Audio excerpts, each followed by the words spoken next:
Now, in the first part, we have done what is demand and what is the definition of demand. Now, we will do what is individual demand and what is market demand. So, individual demand means the demand of an individual or a particular person. Now, what is market demand? The demand of the whole market or demand of more than one person's is known as market demand. I think it will be clearly understood from the picture. Now we come to the types of demand. So there are 7 types of demand: price demand, income demand, cross demand, joint demand, composite demand, direct demand, and derived demand. Now let us look at each one of these. Now the first one is price demand.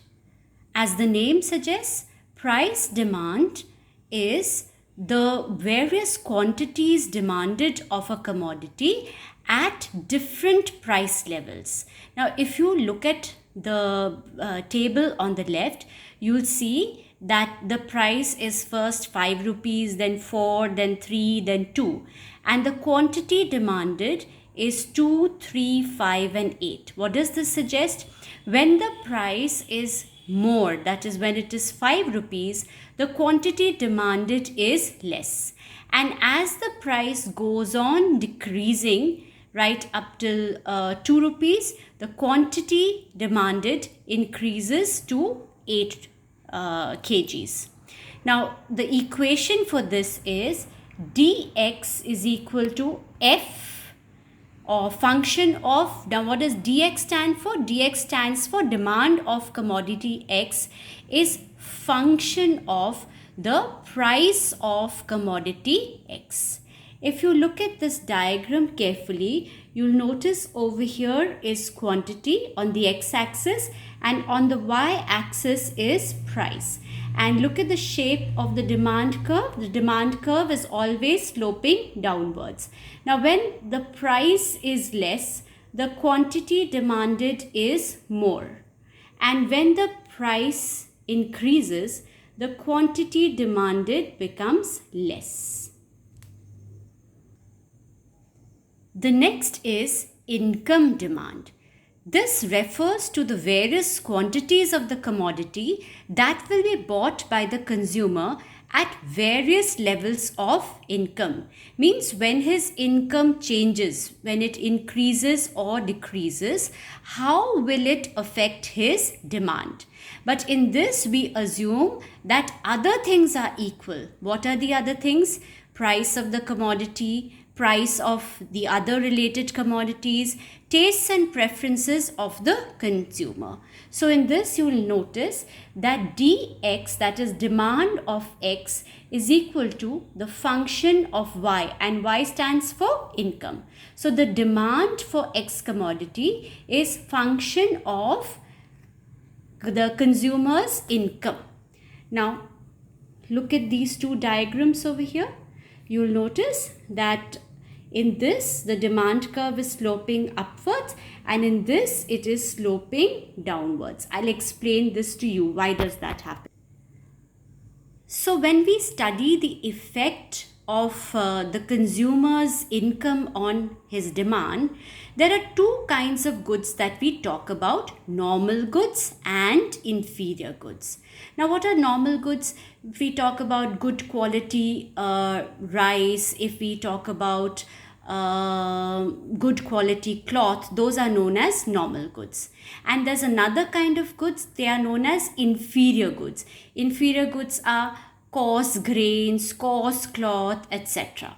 So where normal goods are concerned, when the income of the consumer increases, his demand for this also increases. So if you look at this diagram over here,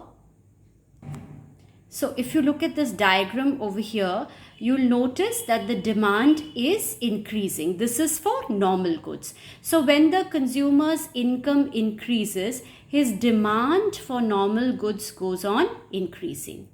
Now, where inferior goods are concerned, when his income increases, what will he do?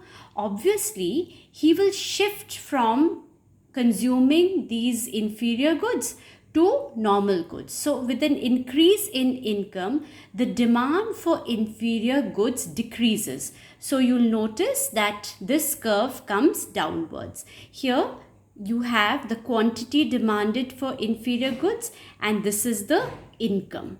Here, this is the quantity demanded for normal goods, and this is the income. Now we come to the next, that is cross demand. What is cross demand? This shows the relationship between price of related goods. Now, what are related goods? There are two kinds of related goods. They are substitutes or complementary goods, and the demand of a commodity. And here also we assume that other things are equal. So the equation is dx is equal to function of py. That is, demand of x commodity is a function of the price of related commodities. Y here, small y, stands for related commodities. So you can see in the picture substitute goods. What are the substitute goods? It can be either Colgate toothpaste or Pepsodent toothpaste. It can be Pepsi or Coke, tea or coffee, or any such good. And complementary goods which are used together.